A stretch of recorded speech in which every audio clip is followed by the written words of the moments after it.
Nabucodonosor tem um sonho, dado por Deus. Foi Deus quem deu aquele sonho a Nabucodonosor. Ele não sabe o que isso significa, mas a visão está relacionada aos últimos dias. A estátua está em pé e é dividida em 5 partes: ouro, prata, o peito e os braços, a barriga e os quadris eram de bronze, as pernas eram de ferro, a gente vê um declínio aqui, e os pés eram de ferro e de barro. Enquanto estavas observando, Daniel vai continuar porque a revelação não acaba ali.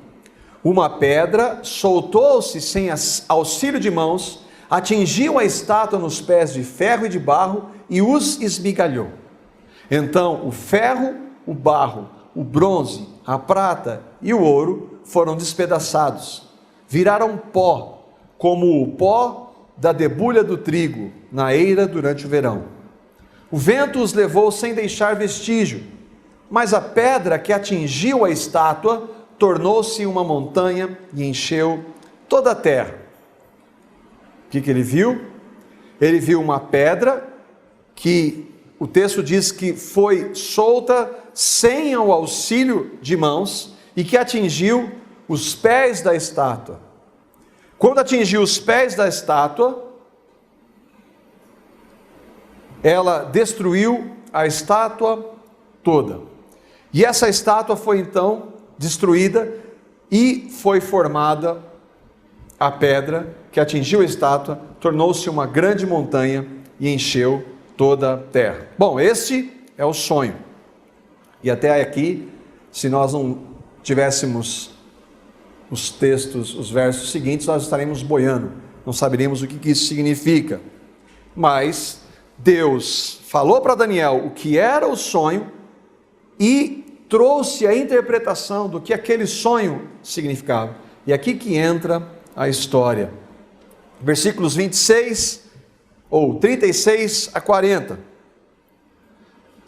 Foi este o sonho, e nós o interpretaremos para o rei. Tu, ó rei, porque nós? Daniel quando ele foi confrontado, ele foi diante de Deus, e com Sadraque, Mesaque e Abednego, eles foram orar e pedir a Deus para falar com eles. Senhor, se o Senhor não trouxer isso, nós vamos todos morrer. Então por isso que ele está dizendo nós, mas é ele que está diante de Nabucodonosor. E aí ele diz assim, aqui a interpretação: tu, ó rei, é rei de reis. O Deus do céu tem dado domínio, tem te dado domínio, poder, força e glória. Quem é Nabucodonosor? Rei da Babilônia. Quem é a Babilônia? Que domina Israel e que levou todos para serem escravos, cativos. Quem colocou Nabucodonosor lá? Deus. Esse Deus colocou nas tuas mãos a humanidade, os animais selvagens e as aves do céu. Onde quer que vivam, ele fez de ti o governante de todos. O Império Babilônico, a história secular mostra, foi um dos grandes impérios sobre a terra. Aí ele diz, ele dá uma descrição de Nabucodonosor e vai dizer: Nabucodonosor, tu és a cabeça de ouro. Aí ele continua: depois de ti surgirá outro reino, inferior ao seu. Daí, porque os materiais vão diminuindo a sua qualidade. Em seguida, depois desse reino, ele é o cabeça de ouro, depois vem a prata, e depois vem o bronze. Em seguida, surgirá um terceiro reino, reino de bronze, que governará também sobre toda a terra. Finalmente, haverá um quarto reino, forte como o ferro, pois o ferro quebra e destrói tudo, e assim como o ferro a tudo despedaça, também ele destruirá e quebrará todos os outros. Babilônia é a cabeça de ouro. Depois, isso está nos livros de história secular. A Bíblia diz isso, o próprio Daniel percebe a mudança de impérios durante os 67 anos que ele profetiza. Depois da Babilônia, veio o império chamado Medo-Persa. Depois da Média e da Persa, veio o Império Grego. Depois do Império Grego, veio o Império Romano, na época quando Jesus nasce. E aí então ele vai descrever esses impérios e nós vamos ver na história, porque ele está narrando a história antes dela acontecer, com exceção da Babilônia. O Império Babilônico durou de 603 a 539 aproximadamente. De 539 a 330 veio o Império Medo-Persa. A Grécia veio de 330 a 68 a.C. e Roma de 68 a 476. Versículo 41. Ele não terminou ali, agora ele vai falar de um outro império. Então todos esses já passaram. O último império, o Império Romano, foi até aproximadamente o século V depois de Cristo.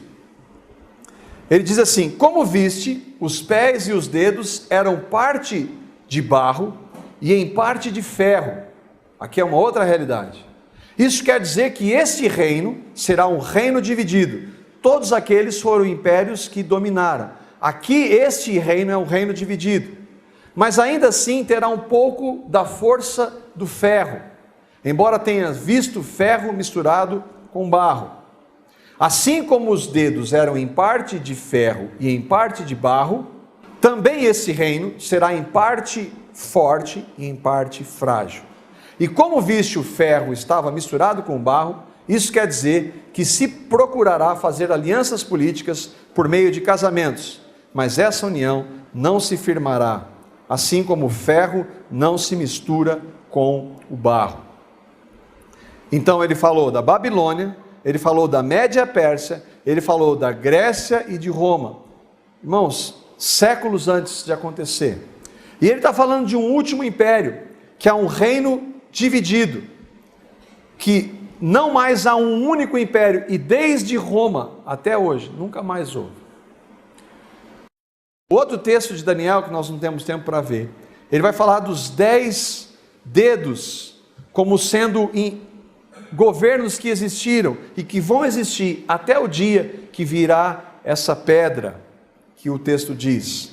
O que esse reino, os pés quer dizer? Será um reino dividido. Os dedos eram em parte de ferro e em parte de barro.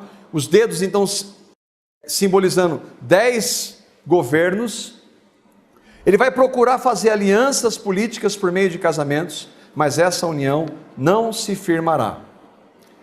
Versículos 44 a 45. Na época desses reis, o Deus dos céus estabelecerá um reino que jamais será destruído e que nunca será dominado por nenhum outro povo. Destruirá todos esses reinos e os exterminará, mas esse reino durará para sempre. Este é o significado da visão da pedra que se soltou de uma montanha sem auxílio de mãos. Pedra que esmigalhou o ferro, o bronze, o barro, a prata e o ouro. O Deus poderoso mostrou ao rei o que acontecerá no futuro. O sonho é verdadeiro e a interpretação é fiel. Quem que é a pedra? É Cristo.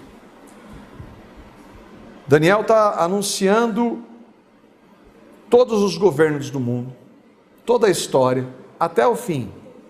E essa pedra vem em Cristo, uma primeira vez, e vem da segunda, para estabelecer o seu reino sobre toda a terra. Não há dúvida de quem é essa pedra.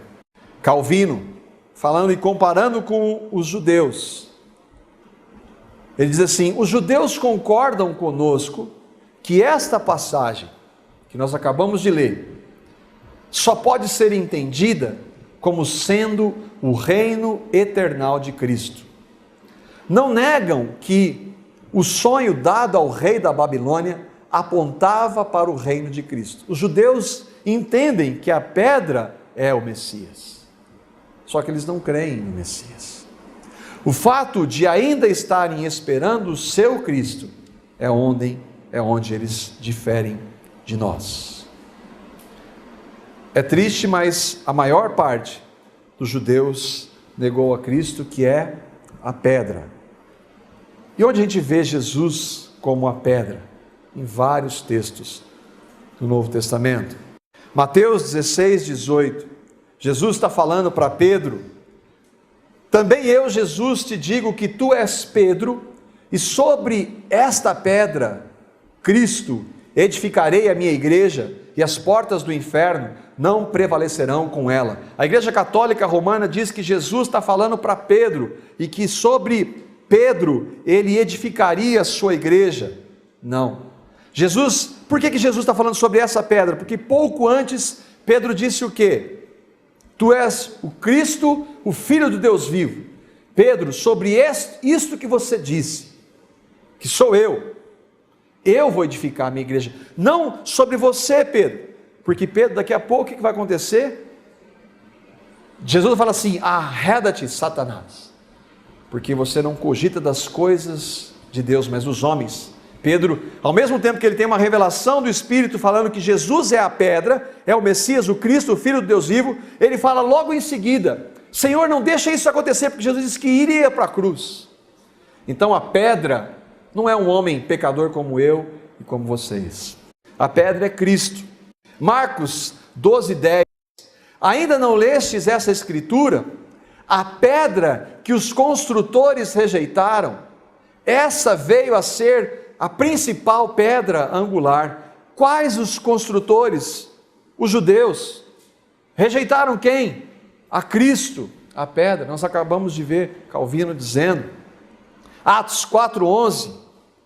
Este Jesus é a pedra rejeitada por vós, os construtores, a qual se tornou pedra angular. 1 Pedro 2:4. Chegando-vos para ele, falando para nós os cristãos, a pedra que vive, rejeitada sim pelos homens, mas para com Deus, eleita e preciosa. A pedra que atingiu a estátua tornou-se uma montanha e encheu toda a terra. A sua primeira vinda, Cristo anunciou o seu reino. Nós vamos ver isso amanhã, desde a primeira vinda de Cristo até a segunda, nós estamos vivendo o período que a Bíblia diz, são os últimos dias. A igreja começou ali com Cristo, aquele grupo pequeno de cristãos foi se espalhando e atingiu toda a terra, e hoje nós somos frutos disso. O reino de Cristo começou em sua primeira vinda, seu reino inclui a sua igreja, os cristãos de todas as épocas em toda a terra. Ele ainda não destruiu todos os reinos, o reinado do homem, ainda. Como nós vimos séculos antes, Daniel já anunciava a pedra que viria, Jesus Cristo.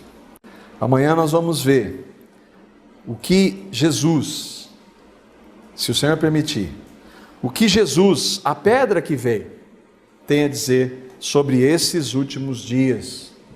Nós vamos poder abrir a palavra e entender o que ele quis dizer com o princípio das dores, que é o tempo que nós estamos vivendo. Amém?